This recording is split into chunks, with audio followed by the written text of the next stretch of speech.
Hello, welcome. Today we're going to update Creator Cam.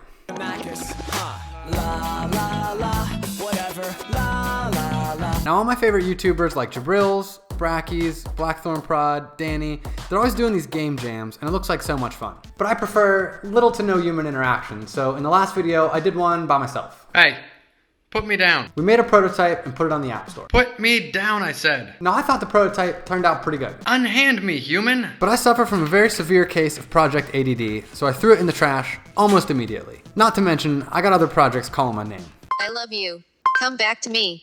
A couple days later, I'm out skating with my friend Jerry. This is gonna be Jerry, because he's really tall. Dude, bruh, you should put your app on the Real Life Doodles subreddit. Real Life Doodles? What the hell is that? 1.2 million people on here. People are actually using objects for animations. It's a free focus group. All right, boys, it's back on.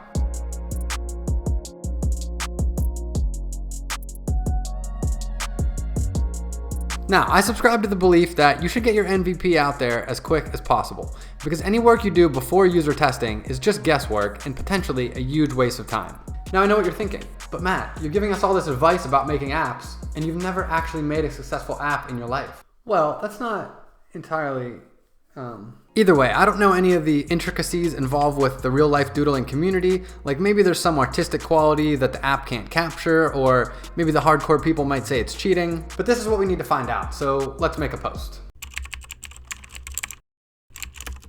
Okay, so it ended up doing pretty well. We got like 30,000 views, 97% upvoted, pretty good for spending $0. So let's see what they say. Oh, the app is wonderful. I'm a new customer. Dude, that app is awesome. Well, isn't this just fantastic? Amazing app, but very slow. Probably is on your Android Pixel Potato. How are you doing the movement tracking? As if I would give away my secrets. All right, let's get into the suggestions. Would be nice if you had more options for mouths and eyes. Okay. Is there a way to scale the mouth and eyes? There most certainly is not. All right, so idea successfully validated. Let's get to work.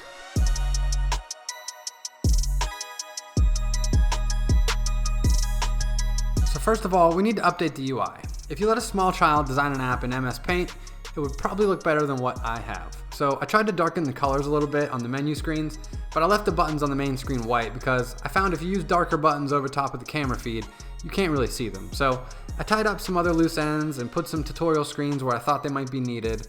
Now some people were reporting some bugs, mainly around app permissions.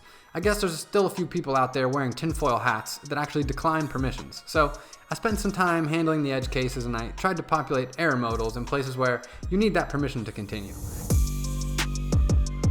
So currently I have toggles for the mouth and eyes, and you just drag them to move them around. The people of Reddit wanted to be able to rotate and scale them, so I added some rotate and scale toggles into the app, and I gave it to my girlfriend to get some user feedback.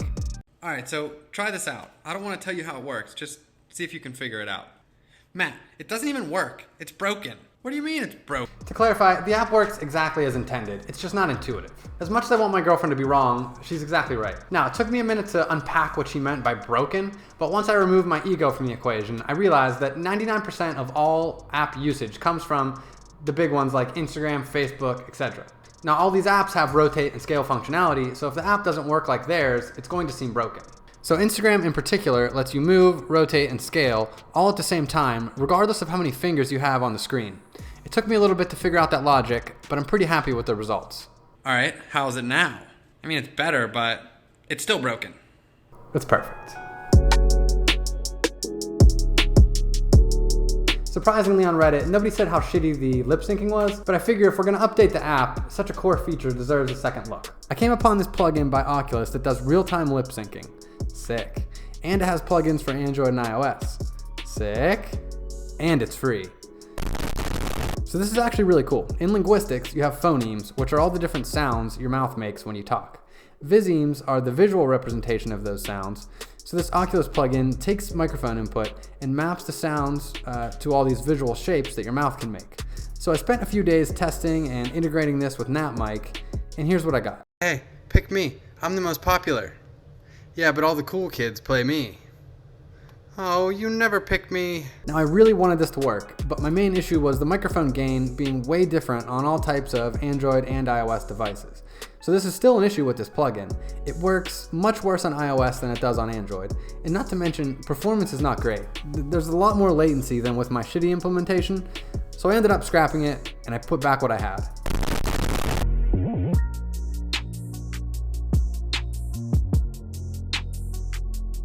The next thing the Real Life Doodlers suggested was more options for items. So I made some new mouths and eyes, I added some sunglasses, and then I had an epiphany. I should add those Thug Life glasses in a joint. Now I know what you're thinking, Matt, you cannot put drug-related content in your app. It was then I realized I should just let people upload whatever nefarious images they want. That way I don't have to worry about holding these inappropriate PNGs in the app. This was a little bit more challenging, but basically I used the native gallery plugin to let people pull photos from their camera roll. I resaved the photos to local storage in the app and resized them to a max width and height of 512. They get stored in a scroll view so you can add as many as you want, and now you can use whatever drug-related paraphernalia that you want. When I scroll through this subreddit, the main thing I'm missing that might actually be doable is animation. Now, what we've learned so far is that we should do some market research, check out some other apps that do animation, and just emulate something that we know works. But did I do that? I sure didn't. Instead, I came up with my own little system because I figured it'd be easier to code. I think the most efficient way to make animations would be let the user draw one layer and then duplicate that layer again and again with the ability to rotate and transform the original layer. I think the charm though of Real Life Doodles is that each layer seems to be drawn by hand, so that's what I went after. I made a main layer that you can draw on, and then you can add additional layers which the app will cycle through when you're no longer in the drawing screen. So you can cycle through the layers and edit or delete frames that you don't like. Alright, so this Creator Cam update is live if you want to check it out on Android or iOS. I'll put the link down in the description and you can tell me how trash it is in the comments. So yeah, my Project ADD is in full effect. I've been playing around with this little virtual assistant for work. I hooked it up to this chatbot with Kathy.js and I can't stop talking to it. How old are you? I'm still 7-year-old regardless how many times you ask for it. What's your favorite food? Electricity. Is there enough food on Earth? How big is the Earth? It is 27,000 miles across. So maybe we'll do the next video on something like that, but in the meantime, I have been doing some Unity tutorials on the Third Aurora YouTube channel, so make sure to head over there, check that out. Also, in addition to our Discord group, my buddy Tushar put a LinkedIn group together, so I'll put a link to that down in the description as well. So with that, we'll see you in the next one. Goodbye.